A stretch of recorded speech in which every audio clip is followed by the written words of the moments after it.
Yeah. And again, I will go back to the metric that I follow each and every year, scanning the standings from one year to another. There are more teams that take a big rise or big fall across college football, and especially in the Power Five, than we realize.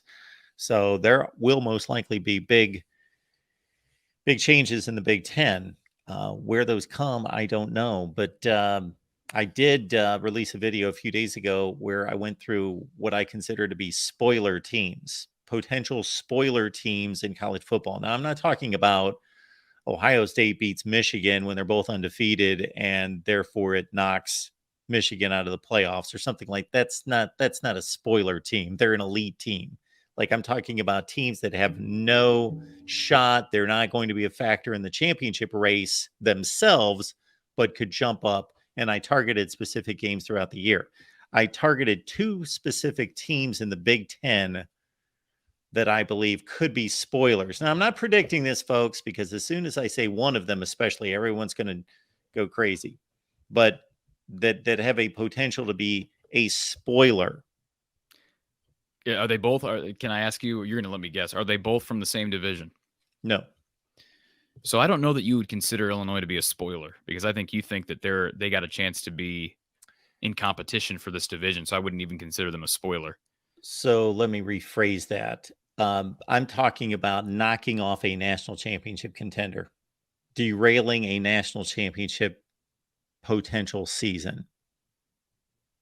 In other words, handing them their only loss or their second loss. So I'm assuming Illinois then. No, I was going this route. Maryland. Maryland has 3 shots at Ohio State, Michigan, Penn State. They do every year, right? Yeah, they do every year. They do every year and may have their best team since they entered the Big Ten. And they may have the best quarterback in the conference. Yes. So, and they've got Michigan and Penn State at home. And they played all 3 of those teams close last year. And they get Ohio they get Ohio State on Peacock. Yeah, that's crazy. And so then my Big Ten Western Division team. It's either Illinois or Purdue. I guess I didn't explain this correctly. It's Wisconsin. It's Wisconsin. Okay, all right. Because this is my thought. This is my thought. Even though I may pick Iowa to win the West, I think Iowa or Wisconsin has a greater potential to be a hot team that's put it together, that's gelled, and it's taken them maybe some time throughout the season. But if they can get to the Big Ten championship game, that they would have the best opportunity potentially to derail a national championship caliber season from a team in the East. Let me just ask you something, Mark. Yeah. All right. Now is when I become somewhat adversarial. Not from a. This is not from an analyst standpoint. This is from kind of a fandom standpoint and a homer standpoint. I'm just curious what you've done this several times now. You keep bringing up Wisconsin, and you made the comment the other day that you think Wisconsin's probably the favorites to win this division. A couple months ago, you agreed with me that you thought Iowa was probably the favorites to win the division. What has changed? What has changed to make you think that Wisconsin's in a better position not only to win the division but to knock off a top team? Like what is different? Like, wouldn't Iowa going to Penn State be equally as big of an opportunity? And I know you're going to say, well, Wisconsin gets Ohio State at home, but I think Ohio State's maybe a little bit more talented than Penn State. And we can get into that debate, I guess, if we want. But I'm just curious, what is, somebody just needs to tell me, what is it about Wisconsin that's giving them so much confidence? Okay. The best team doesn't always win the division, number one. That's true.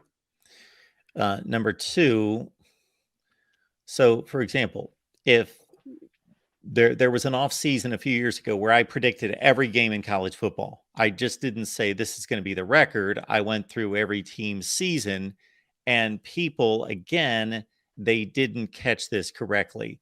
As soon as I predicted a particular team to beat another team, they assumed, you think that they're better? You're crazy. There is something called upsets. So it doesn't mean that every team that's better wins every game. Okay. There's a percentage, and there was a percentage that I put on the probability of each game of the season. There will be upsets. What I'm saying about what I just stated about a spoiler is that I believe Wisconsin at its best has a higher ceiling than Iowa to be a threat to the Big Ten Eastern Division champion, Based on what? based on having potentially more of a prolific offense. Based on what? This is an offense. Based This on is a what? Yeah. Based on what? This is a totally. Based This on is a, Iowa having a horrible offense. okay. Okay. But again, this is an unproven, totally different personnel for not only Wisconsin but for Iowa. Totally different coaching staff for Wisconsin. I'm just saying, like, I get what you're saying to an extent. I get what Okay. you're saying to an extent Let me about say it Iowa's this offense way. being terrible. Wisconsin's offense was also bad last year, and they're totally different. So I'm just saying, when I hear people like you say that, we're assuming that because they made these changes that Iowa failed to make, specifically with staff and scheme, that just means they're going to be able to take advantage of it. Okay, let me state it this way. I am more sure of the Iowa defense than any unit in the division, maybe in the conference. In the Okay. conference, maybe. I am more sure about Iowa being great on defense. Okay. But again, the ceiling of Luke Fickell being a great coach, Okay. Phil Longo being an outstanding offensive coordinator, and Okay. Tanner Mordecai being a top-notch group of 5 player at SMU. We'll see if that translates to facing Big Ten defenses, but 72 touchdown passes in the last 2 seasons. Again, gelling throughout the season, and Wisconsin is always strong along the offensive front and in the front 7 on defense, where Iowa's offensive line has not been good for a period of time. Okay. I'll accept that. Those answers are fine to me, because those are substantial. And I understand where you're coming from. You bring up Longo, you bring up Fickle, and certainly Mordecai. You've heard my vantage point as to why I think it may take a little time for it to click completely. Not Well, only because of the change in. Go ahead. that was the origin of my point, is that Wisconsin, if they can get to the Big Ten championship game, I think poses a bigger threat. Okay, so you're not making a prediction about Iowa. Okay, so you're not making a prediction about Wisconsin Ohio State regular season. No, I'm making a prediction about Wisconsin playing in a Big Ten championship game against an Eastern Division champion. Gotcha. Okay, that's where I misunderstood. Being a spoiler. That I could see. I think schematically, you're right, with the new offense having a whole year to kind of break that in. I think you're probably right on that. They probably have a system, and by that time, personnel that, first of all, those other teams will be unfamiliar with, minus Ohio State. Ohio State's the only competitor that gets to look at Wisconsin on the field prior to the Big Ten title game. That is one advantage Wisconsin has, in addition to not having to play those other teams in the regular season. But you're right, Mark, not just winning the division, but they can win the division.